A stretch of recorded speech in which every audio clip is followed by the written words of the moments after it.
ایک دن میں اور میرے دوست آفس کے کینٹین پر بیٹھے چائے پی رہے تھے۔ میں نے جب ان کی جانب غور سے دیکھا تو وہ بجھے بجھے سے تھے۔ وجہ پوچھی تو کہنے لگے، مجھے آج مرے ہوئے 3 سال ہو گئے۔ میں نے نظریں اٹھا کر ان کی آنکھوں میں دیکھا، جہاں اس جملے کے ساتھ ہی دنیا بھر کی نقاہت اتر آئی تھی۔ پھر کہنے لگے، میں ہمیشہ سے بدتمیز رہا۔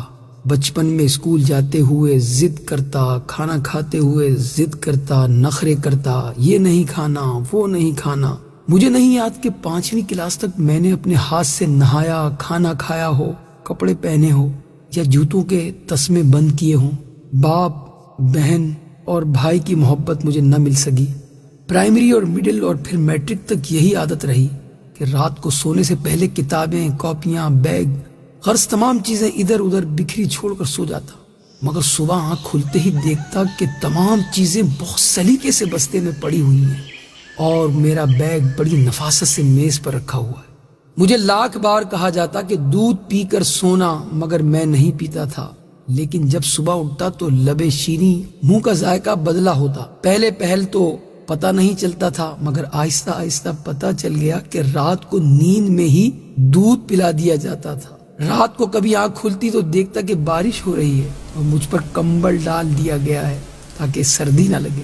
مجھے ہمیشہ گھر میں 2 ہی چیزوں سے چڑ رہی، ایک 11 سے 13 گھنٹے تک ہاتھ سے چلائی جانے والی سلائی مشین سے، اور دوسری روٹی کے کناروں سے کہ ان پر اکثر گھی لگنے سے رہ جاتا تھا۔ مگر روٹی کے وہ سوکھے ٹکڑے جو میں اتار دیتا تھا، نہ تو کبھی گھر سے باہر فروخت ہوتے ہوئے دیکھے اور نہ ہی کوڑا دان میں کبھی نظر آئے۔ اور جب بھی مجھے پیسے چاہیے ہوتے تو میں اسی سلائی مشین کا رخ کرتا جس سے مجھے چڑ تھی۔ جب بھی مجھے کبھی معمول سے ہٹ کر زیادہ پیسوں کی ضرورت ہوتی تو دیکھتا کہ گھر میں سلائی مشین کے چلنے کا دورانیہ 16 گھنٹے تک جا پہنچتا۔ مجھے یاد ہے کالج میں داخلے کے وقت مجھے 1500 روپے چاہیے تھے۔ میں نے گھر آ کر بتا دیا۔ اسی رات 2 بجے کے قریب میری آنکھ کھلی تو گھر کے برآمدے میں کچھ کھٹ پٹ ہوتی ہوئی محسوس ہوئی۔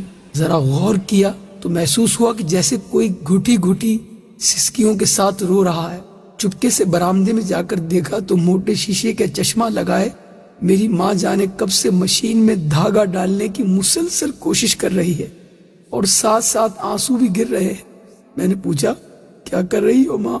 ماں نے چونک کر میری طرف دیکھا اور جلدی سے آنسو صاف کرتے ہوئے چہرے پر مسکراہٹ سجاتے ہوئے بالکل صاف آواز میں کہنے لگی، وہ سامنے والی سوریا کی بھائی کی شادی ہے تو اس نے کہا کہ صبح تک 2 سوٹ سلائی کر دو، اس لیے بیٹھی ہوں، لیکن دھاگا سوئی میں نہیں ڈل رہا۔ اس دن مجھے ماں کی حالت اور آنسو دیکھ کر احساس ہوا کہ مجھے کوئی چھوٹا موٹا کام کرنا چاہیے۔ میں مناسب کام بھی ڈھونڈتا رہا اور پڑھتا بھی رہا۔ ادھر FA مکمل ہوا، ادھر آفس میں کام مل گیا۔ میں نے گھر جا کر ماں کو بتایا تو وہ خوشی سے نہال ہو گئی۔ فوری شکر پارے لا کر محلے میں بانٹ دیے۔ ایک دن میں کام سے گھر آ کر لیٹ گیا، تھوڑی تھکاوٹ ہو رہی تھی، پاؤں چارپائی سے لٹکائے ہی سو گیا۔ جب اٹھا تو دیکھا کہ خلاف معمول آج نہ جوتے میرے پاؤں سے اترے تھے اور نہ ہی کھانا بنا تھا۔ ماں کو آواز دی، ماں ماں ہے ماں ہے ماں ماں اٹھیے بھوک لگی ہے۔ چیخ چیخ کر رویا، 1000 منتیں کی، مگر شاید ماں اب کے بعد اٹھنے کے لیے نہیں سوئی تھی۔ ماں کے بعد وہ گھر چھوڑ دیا، گویا قبرستان لگتا تھا۔ ادھر دیار غیر میں آ کر اپنا سارا کام خود ہی کرتا ہوں تو سوچتا ہوں کہ میں نے کبھی چیز کی خدمت نہ کی اور نہ کبھی آسائش و سکون اسے دیا۔ وہ میری ماں تھی، نوکرانی نہیں تھی۔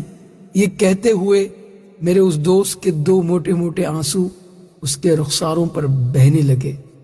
اللہ تعالیٰ میرے اور جن کے بھی والدین حیات ہیں سب کے والدین کو ایمان اور صحت کے ساتھ خوش رکھے۔ ماں بڑی نعمت ہے، اس کی قدر کیجیے۔ ماں بڑی نعمت ہے، اس کی خدمت کیجیے۔ ماں بڑی نعمت ہے، اس کا احساس کیجیے۔